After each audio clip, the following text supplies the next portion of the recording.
Hello and welcome to another edition of the Sporting Kansas City Show on your home for SKC Soccer Sports Radio 810 WHB and wherever you get your podcasts, wherever you stream your video content. You're looking at the beautiful faces of myself, Nate Bukaty, Carter Augustine, and Aly Trost. And we got a big show for you today as soccer is back in the United States. Right after we got off the air last week with this show, the ball started rolling really fast, and the next thing you know, about a day later, we had the announcement that the Major League Soccer Players Association and MLS had come to an agreement, and they're going to do this thing down in Orlando.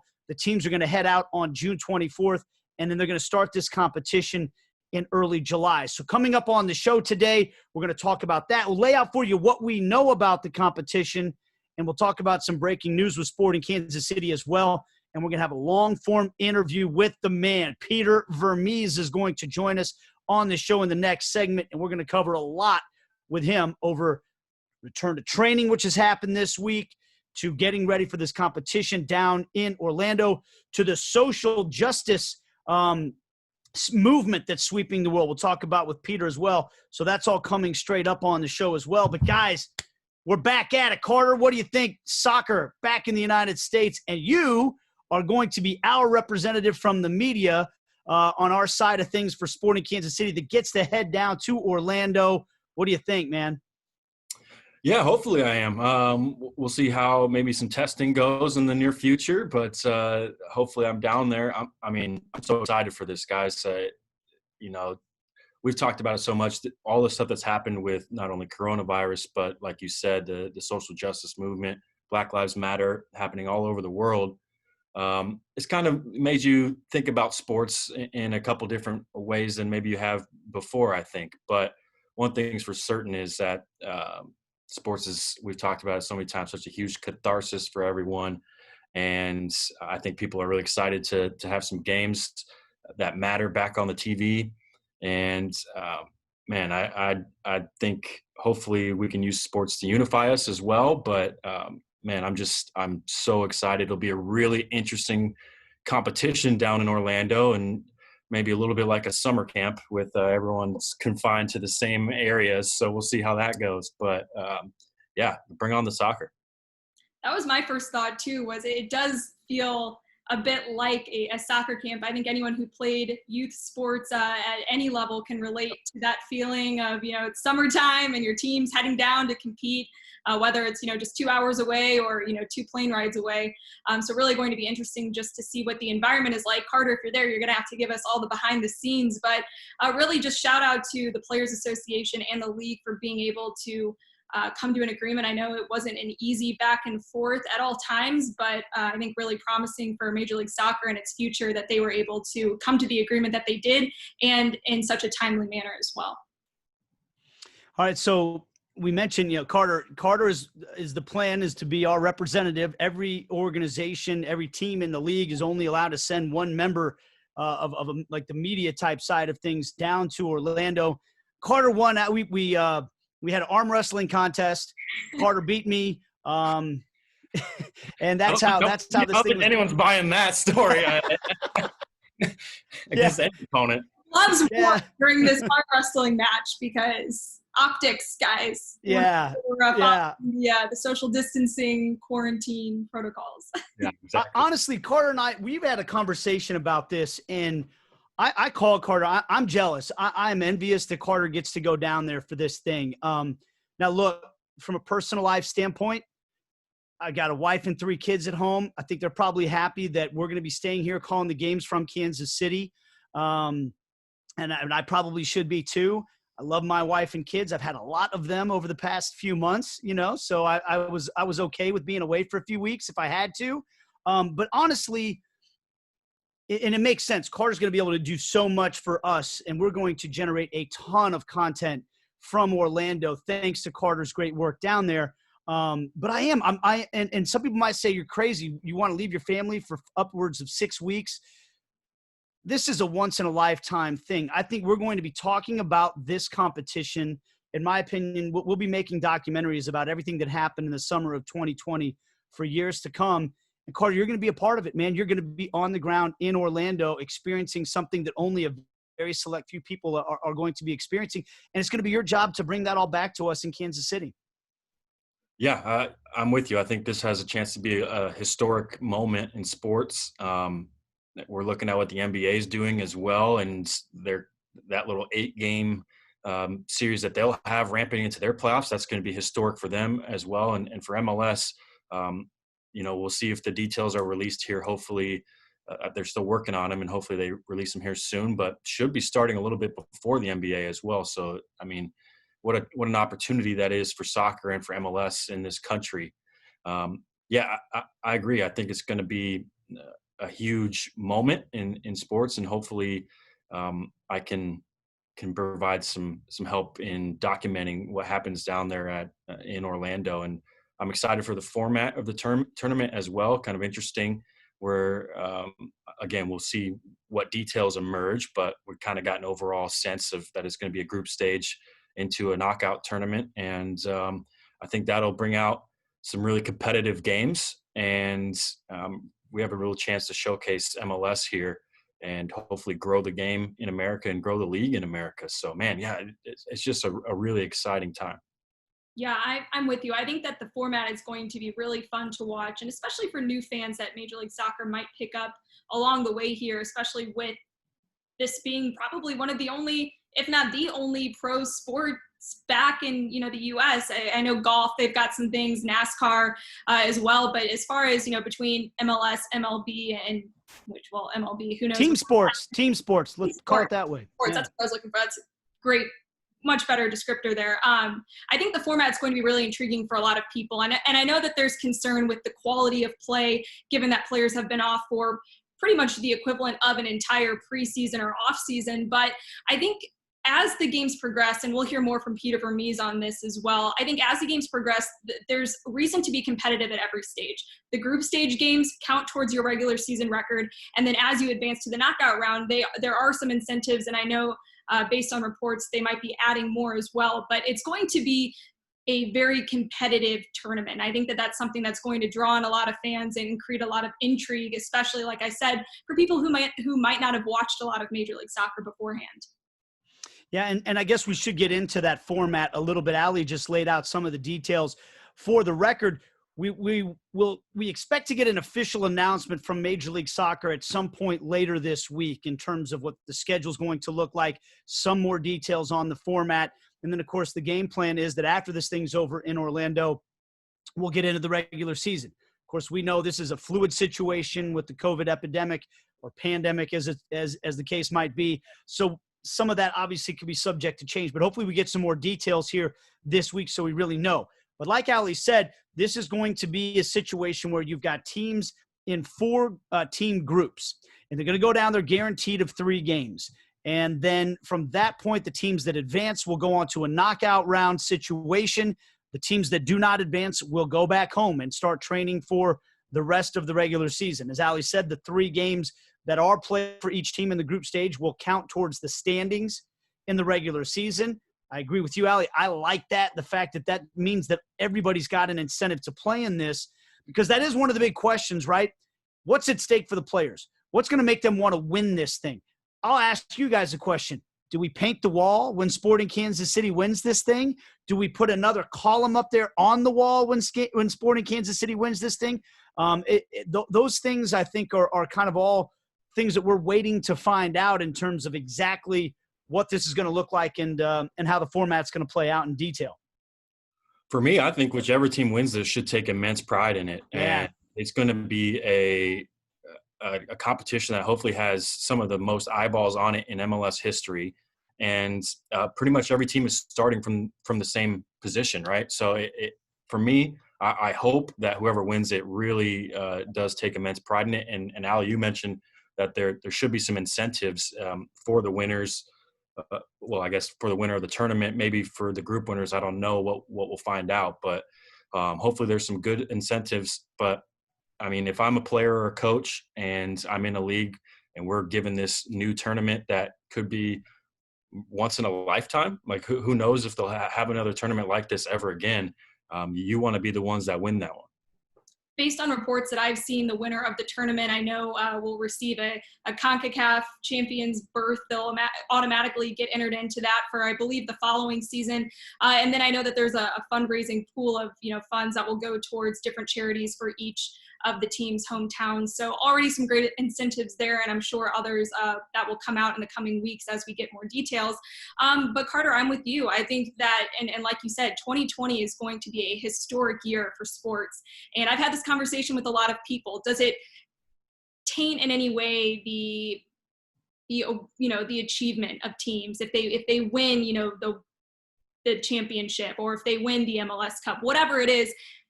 And you can argue back and forth as to why it would and why it wouldn't. But at the end of the day, games are being played, competition is happening, and I think that every team, like you said, should take immense pride in the success that they achieve in this very unprecedented year of sports and paint the wall. I think it would be a celebration for the ages if Sporting Kansas City could come out with a win. And again, at a time where fans are really craving some sports, and I know Sporting Kansas City fans especially craving to watch some Sporting Kansas City soccer.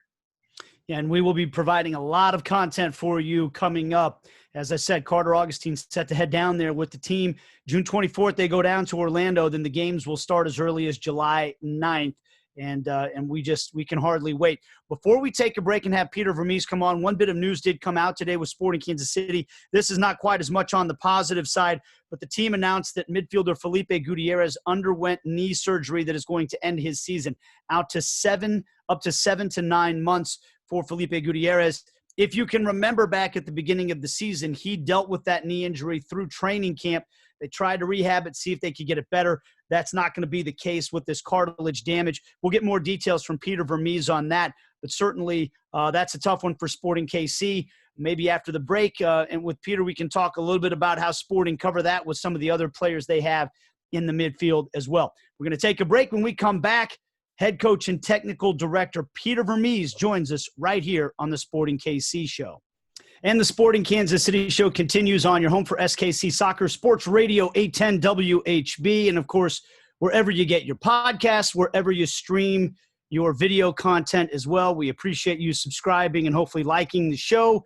And it's a happy show because soccer is coming back to the United States, baby. We just talked about it in the opening segment, how excited we all are to know that there's a competition coming up. We're going to have real games in America here in the very near future. And to talk about all of that and much more with us is the head coach and technical director for Sporting Kansas City, Peter Vermes. Hello, Peter. How are you? I'm doing well, guys. How are you?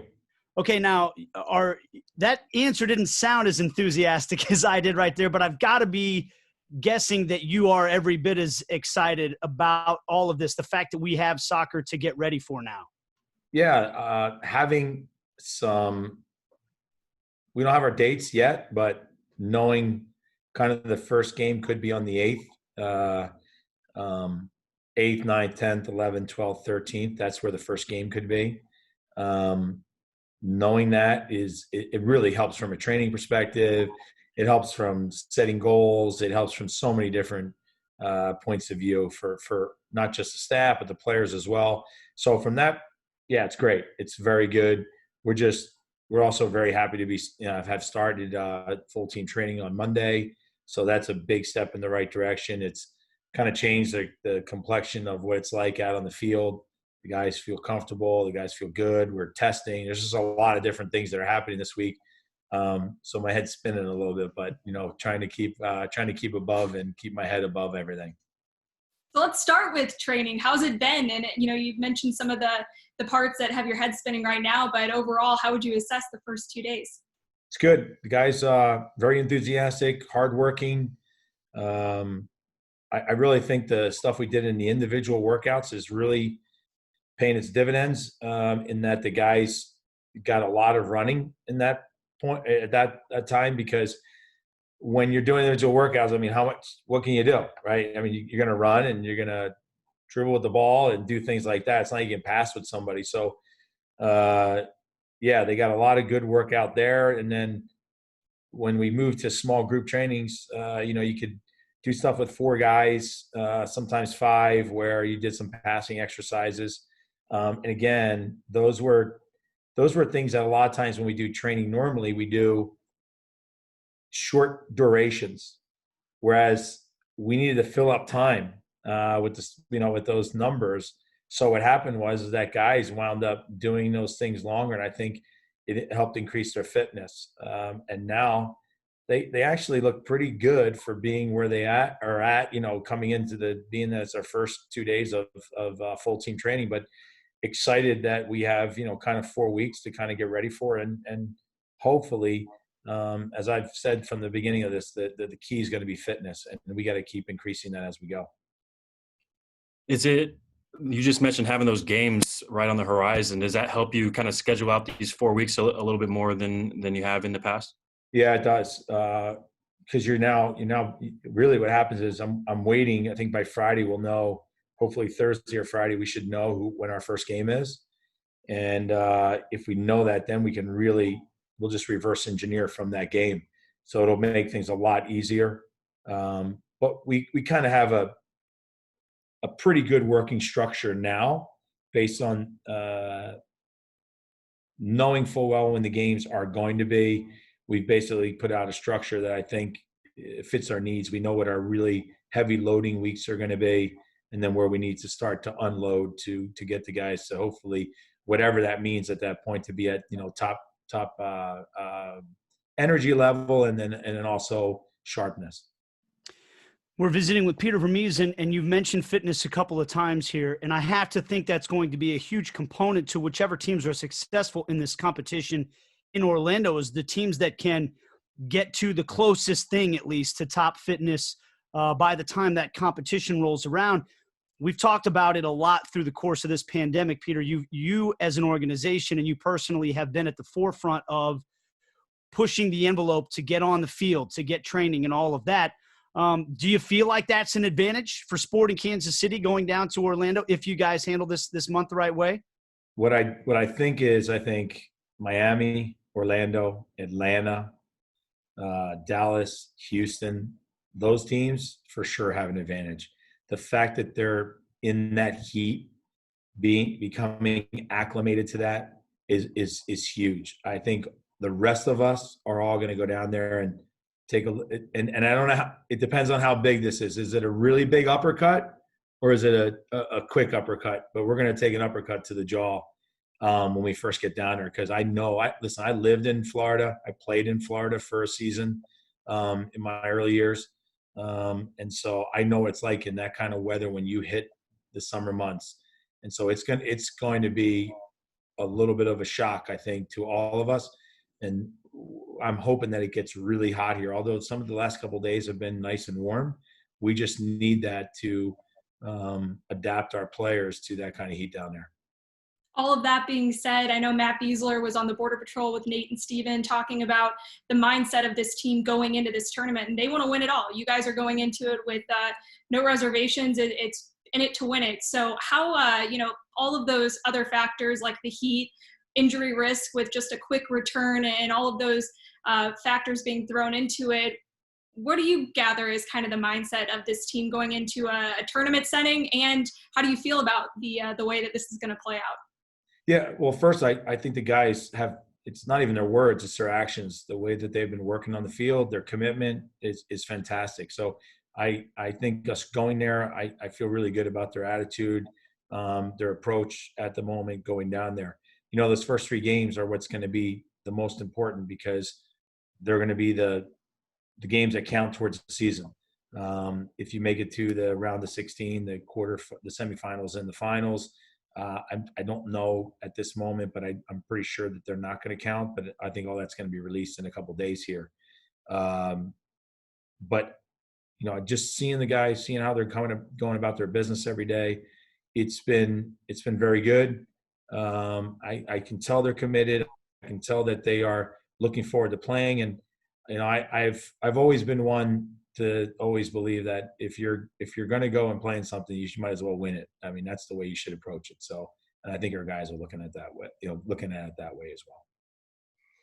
I wanted to touch, Aly mentioned a little bit there, but I heard an interview you did with Seren Petro on 810, and you brought up that you guys had looked into a few work stoppages in the past just to see maybe coming back especially the injury part, and obviously different times now. But what's in your mind in terms of, like she just mentioned, the quick turnaround here into playing real meaningful games after being laid off for so long? So you got to take, I've already mentioned it, but I'll list them out and prioritize them. First off, you have to be fit to play this game, right? That's number one. But then you add on the heat. The climate's going to be a big factor. And then you're also going to add the time in between the games. And so you're coming with a bunch of guys that haven't played a lot of games, right? They've been off for the last 2 months. And really, it's probably going to be close to 3 by the time we get there. So they haven't played a lot of games. It's going to be really hot. They haven't played games in heat. And then you haven't played games to be soccer fit. And so the whole objective is to try to do the best you can. Leading up to that is to mimic those 3 things the best you can. Now, 2 of them I can control a little bit. The heat, I don't have a connection to the man upstairs. So whatever he decides is going to be right here. So we're trying, like last week, we trained in the afternoon. And because, 3 o'clock was the hottest part of the day for those days during last week. So we trained in the afternoon at 3 o'clock it's called the SAID principle. It's SAID. It stands for specific adaptation to impose demands, which means that basically, you try to replicate what you're going to be playing in at the end of the day to use the principle towards this. If we're going to be playing in 95-degree weather, then train in 95-degree weather, and your body starts to get acclimated to being able to do that. We're trying that, right? The good thing is that this week, the heat has been really good in the morning. And so the guys are able to, get a good workout in. But, again, what I always say is it's interesting how our season works. You start out in the wintertime, basically, coming off the winter and going into the spring, and you know how cold those games are early on, but you're playing 90 minutes. And the body gets an easy adjustment into accomplishing 90 minutes. And then you have a few games that come kind of quickly early on that, again, recovery is not as hard because it's not as hot. And what you do is you start building up 90 minutes over time. And by the time you get to the summertime, you start to train in that weather. And then all of a sudden now you're playing a game. Well, managing 90 minutes is not that difficult. It's the climate aspect. But you can still manage 90 minutes and not be overtaxed, if you will, because of the heat. But now you're trying to do just both of them together. And that's going to be interesting to deal with. Some of those studies that we looked at, just to refer to them, some of them are really hard to make the comparison or use them as a reference point for us because, like, when you look at the football one, when that time period, those guys were playing on old school AstroTurf. It was almost like concrete. There was absolutely no return to play protocol to kind of get them up and running. It's not like they said, we're going to give you a full preseason. It was like, you're getting back on the field. And there was a lot of Achilles tendon injuries, but I got to also say size of the guys, because their size, their weight, the field, the surface, and then the way they play their game. They have to bend down, they have to get in that position and take off. I'm sure that's why a lot of Achilles tendons ruptures they had at that time. We're visiting with Peter Vermes once again. For the record, the one man in Kansas City who says, quote, "I hope it's about to get really hot here," as he's trying to get everybody ready. Hey, we're for it too if it helps the guys get ready for these games coming up. I love the heat too, so yeah. it helps me. I love the heat. I'm telling you, the older I get, the more I like the heat. I don't know if that's I didn't used to, but I'm getting there now. So I'm the front porch sitter now. I guess the more gray hair I get, I don't know what it is. I can't regulate my temperature. Part of this club as well. Okay. So over any cold game. All right, there we go. Well, Peter, before we transition to a couple of other topics with you, I'm just kind of curious for you. You strike me as a person, I don't think I've ever asked you this, who actually really enjoys training, that you love the games. Everybody loves the games, but not everybody loves training. But it seems to me like you really enjoy the day of going through training. Is that true? And if so, what did you maybe miss the most about it while it was taken away from you for these past few months, having the whole team together to train? I do love training. First off, I don't know. I relished it when I was a player. I also probably am different in this regard. I never took being a professional soccer player for granted. I knew that it was a privilege to be able to, play a sport for a living. And so I don't know, the thing I could say is when I was done playing, people would always ask me, like, do you miss playing? Do you miss playing? And once I was done, I was done. That was not a hard thing for me. The tough thing is that I enjoyed the preparation, and a big part of the preparation is the training. And so I missed that everyday kind of regimen. And so that was very difficult. And then the other piece is that the preparation also comes with getting your team, getting yourself ready to play a certain way. And that takes a little time. And so I miss that, every day on the field, building towards something. And that's why even individual workouts and small group training, like that stuff was really difficult because we weren't building towards anything. We were just trying to build the guys to say, okay, we're just going to get you and keep trying to get you fitter and fitter and fitter, but with no objective, right? So we didn't have to sit there and go, hey, we have to start to taper off our training because we have a game on Saturday. It wasn't like that.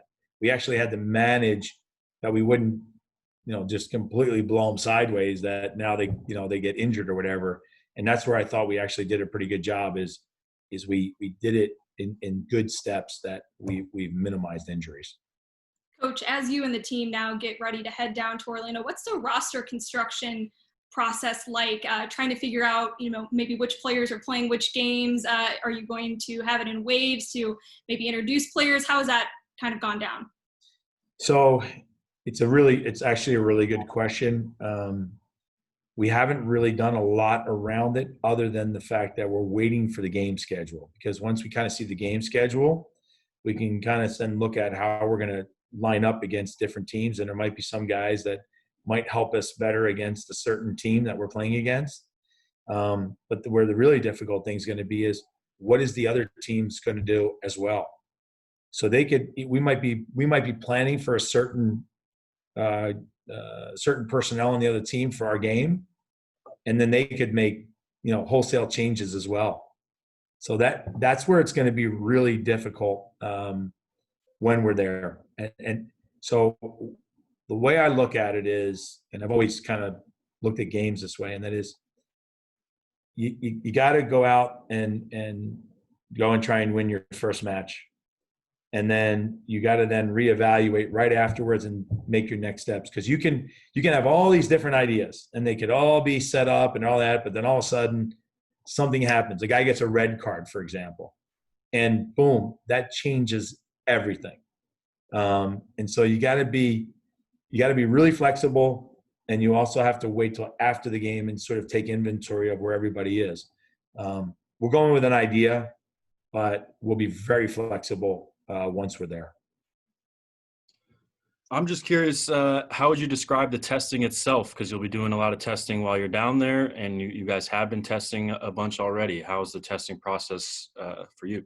Well, I'll be interested to see after this is all done if there's some, they have side effects. If there's some side effects after everybody's been stuck in their head with that swab, 3 times a week, what that's going to be like, because that is not a fun thing to do. I don't know if you've ever had it, but it is not fun. I'm telling you, it's crazy. It's crazy. Like for 20 minutes after, your eyes are watering, and it's a heck of a, the other thing too, is it depends on the person who's doing it. Because you have some people that are told, like, I think they tell them, like, you got to get in there to make sure that it's not a, it's not a false test or something. So it just depends on who you get. I hope that we're going to change tests at some point, because this deep nasal swab is definitely going to become very old for the guys doing it 3 times a week. So, Peter, I'm positive, knowing Carter, that the whole reason you asked that question is because he's going down to Orlando with you guys, and he knows that this is coming. And I could see the nervousness in his eyes when he was asking, like, how is that test anyway? It looks uncomfortable. Have you had it yet, Carter? No, I haven't yet. So, and you'll have to get, when you do it, you'll have to probably get both nostrils, where we're now down to just one. And I'm just telling you, you basically have to put your head up against the wall while they're doing it, so you don't move away. It's not fun. Oh boy. Someone who strep throat like many times as a child and had to get a similar test. Like I'm cringing right now. Yeah. Thinking about it. I don't know how you guys do it, but thank you for doing it. There are, I think, I bet you there are probably a lot of athletes, not just soccer players, but athletes that probably get anxious around it. Oh, sure. I'm anxious about it. I can't even imagine. Yeah. Oh, yeah. Hey, Peter, again, before we transition to a couple of other topics, big picture on this. You're a guy who is very involved in the sport of soccer in America. We've talked about the work you've done sometimes during this pandemic on the youth aspect as we're trying to grow more players. I have looked at this hoping that, the Major League Soccer and Major League Soccer Players Association would work something out, because I've seen this personally as like, hey, this is an opportunity for the league to have center stage in the United States, maybe for the first time in league history, being like the number one sport that's going. But for you, I'm curious, maybe if you could put it in your own words, how big of an opportunity do you see this competition in Orlando for the sport in America? And if so, maybe why? Well, and I'm not saying this for the league, I'm saying this for myself. I thought it was always important to try to get out in front of this as quick as possible, because getting back before all the other sports would be, an opportunity. And being able to play live games on TV, nationally televised, as many as there are, going to be over the course of, however many days we're going to be there, 40 some odd days, that is going to be, I think, impactful. I think the fact that we're doing it in this way, I've said this from the beginning, I don't care where we have to go, how we have to do it. It's time for us to start playing some games. And so I do think this is going to be an interesting way. I'm also really curious because, and you guys will attest to this. I mean, I don't remember the last time we talked, but it was definitely weeks ago. And if you just look at then till now, just the city is so different, right? People are out running around. Things have changed a lot. Well, in a month from now, how are things going to be? And so I'm interested and curious to see how those changes take shape, because I don't know, maybe you won't have to test anymore. I probably will, but I'm just saying that I'm hoping that I don't have to do that nasal thing. There's things that are going to change, and that's going to happen over the course of this next month. So I'm really curious to see what those changes are going to be. And the final piece is that us getting back out there, I believe, is this. It was just like individual workouts. My belief was the second you can get teams out doing individual workouts, all the other teams that weren't doing anything are start pushing because they want to get out there, right? And so it then spurred to small group trainings, and now here we are at full team trainings. It's like you're not going backwards, you're going forward, you're moving, and that was this whole thing. And now we're going to start playing games, and then when we come back to market, hopefully we're going to be in our stadium, and we'll be able to do, I don't know, is it full stadium? Is it 75%? Is it 50? I don't know, but hopefully that's all going to be moving, and that's what, to me, that's the biggest advantage that we're going to get out of this, is that we're moving forward. Peter, another interesting part of this whole thing is the broadcast element. And I know Commissioner Don Garber said in his press conference last week, they're going to have more cameras, more audio access, a lot of mic'd up. I don't think they're going to show the players getting their noses swabbed, although I think a lot of people at home might be interested to see that and the reactions there. What have your conversations been like with players with maybe an altered broadcast approach, and how do you feel about maybe a little bit more audio access? Haven't talked about it at all with the players, but I would say, having watched the Bundesliga games on TV, and in the beginning, remember they had no sound, and then they started piping in different games and the crowd cheering. That scared me a little bit because, usually I'm kind of boisterous on the field, and I started thinking that, I'm not going to be able to do that. I'm going to have to, because all you're going to hear is me, and that's not going to be good. So we'll see how that plays out when we get down there. But I do think what I am actually, again, curious to see is that soccer, it's one of the reasons why NBCSN does such a good job with the EPL games, because they have so many cameras. I mean, that's what NFL does, right? I mean, the more cameras you have, the more angles you get, the more you can show the game in a different way, and that presentation is different on TV. We need that for soccer, and then we also need to standardize that in every single stadium. And hopefully this is kind of a prelude to what's to come. Just a quick roster note that came out today. I think a lot of people maybe were hoping to see Felipe Gutierrez back. I know, in the NBA they're talking about maybe Kevin Durant coming back, out of nowhere. But we saw today he had surgery. So unfortunately that won't be for the case. Obviously such a big player for you guys. What can you tell us about his injury and maybe the recovery process he's facing? Yeah, simple. He had the same injury that Jimmy Medranda had. He had he had a bone contusion. It's where basically the tibia and the fibia or the femur, and then the tibia and fibia come together. He had a bone contusion. It was not healing.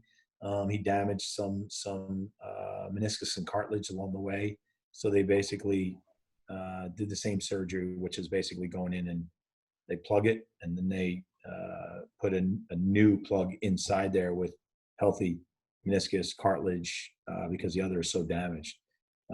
So he's a season-ending injury, because there's just no way that he can come back. And when you do something like this, it never makes sense to try to hurry these things, right? Because you want to give it its best opportunity to be successful. So yeah, it's a loss in the team for sure, because he's a very good player for our team. And it, another thing, it gives us another body, especially when we're playing so many games. But I'm really confident with the guys that we have in there. You got Boost, you got Gotti, you got Roger. There's more than enough guys that can play in there, and we'll make it work one way or the other. But yeah, it is a shame. But it was in preseason when he did it, and I saw him do it. It was one of those things that occurred, that it's kind of a freak accident. He did it by himself, and just it's the way it is. All right, Peter, before we wrap things up, I have one last question for you. And obviously in addition to the COVID situation, the Black Lives Matter movement is sweeping the world, not just the United States of America. Weston McKinney's been at the forefront. He was just quoted again today talking about how he wishes he was in the United States to be a part of the movement from here, but we've seen them talking about it in Germany and in other parts of the world as well. I've heard you make comments about it. As Carter referenced, you were on Sports Radio 810 with Seren Petro and had some comments that have made the rounds. So I'm not going to ask you about that again, but it got me to thinking. You are a person who has illustrated time and time again that the learning process never stops. You went and studied the behaviors of millennials a few years ago, because you knew that these are the guys I'm going to be coaching coming up, and I've got to be able to understand how they think and how to connect with them, because they might see the world in a different way than I do. And at least for me personally, as a white male in America, this whole situation has caused me to try to re-examine some things and learn some things about the world that maybe I hadn't thought about before. Has that been the case for you at all? Has this caused you to maybe want to expand your horizons or learn anything new about this situation as it pertains to the world of soccer and just the world at large? So by any means do I know everything, and do I have all the experiences in the world? But I grew up in a much different place than here, right? I grew up in Jersey. I was, first off, my parents were foreigners to this country. They're immigrants. The sport of soccer is nothing but the world sport, right? So it's every single nationality, ethnicity you can imagine that's in it. And so I've grown up and been very fortunate, I think, because it's life lessons, right? I've grown up playing on so many different teams, so many different areas, I've played games. I mean, I could tell you stories just in college of situations that I was in. I've had a lot of experiences. And so I always think that experiences is what shape you and who you are in your life. And so having played playing a team sport that, as I said, is the world sport and everybody plays it, I've been very fortunate to be around a lot of different ethnicities. And so for me, it's never been anything but these are the guys. This is my family. These are our guys. I said this on Seren's show. We have a saying in the locker room, from many paths we become one. And that's what happens. All these guys come from different places, but we're all a family. And I just think it's sad that this day and age that we have so many people are still uneducated when it comes to the fact that we are just one people. That's what I struggle with and find it very hard to understand. But I also think on another side, the difficulty is education, because you can take a person and bring them up in a certain environment. And unfortunately, that's all they know. And that's what they were taught. And then that's what they believe. And that's where things have to change. The good thing is that for me, I'm the optimist. And I always try to think that there is a much better horizon than the one you have today. And as much as this stuff is being brought to the forefront, I think there are also a lot of people that are very frustrated because this isn't the first time this has come up. And so I think you can see it a little bit more. And maybe it's because of the fact that we were quarantined and COVID-19 and all those other things, that this has been able to bring this to even more of a spotlight, that maybe it's going to get addressed in a much different manner that will show much better results than we've had in the past, because obviously this has happened before and it needs to stop. So I continue to find, whether it's inspiration or opportunity to learn from the people I'm around every day. We have a pretty ethnic, different races, different colors. We have everything in our club. And so I learn from all those people all the time. And that's kind of my education on a daily basis. It's hard for me not to, just because all the people that I'm around. So it's what I live with, and it's great. It's the people that I want to be around. Coach, I've got one more for you, just because today it has been 9 years since the doors of Children's Mercy Park opened. Many people, all backgrounds, ethnicities, have come through those doors, enjoyed games played by Sporting Kansas City. Sitting right behind you, or maybe you're— Is that right? Okay, maybe you're right. 9 years today. Wow. Just, I guess, your reaction to almost a decade of games being played in that stadium.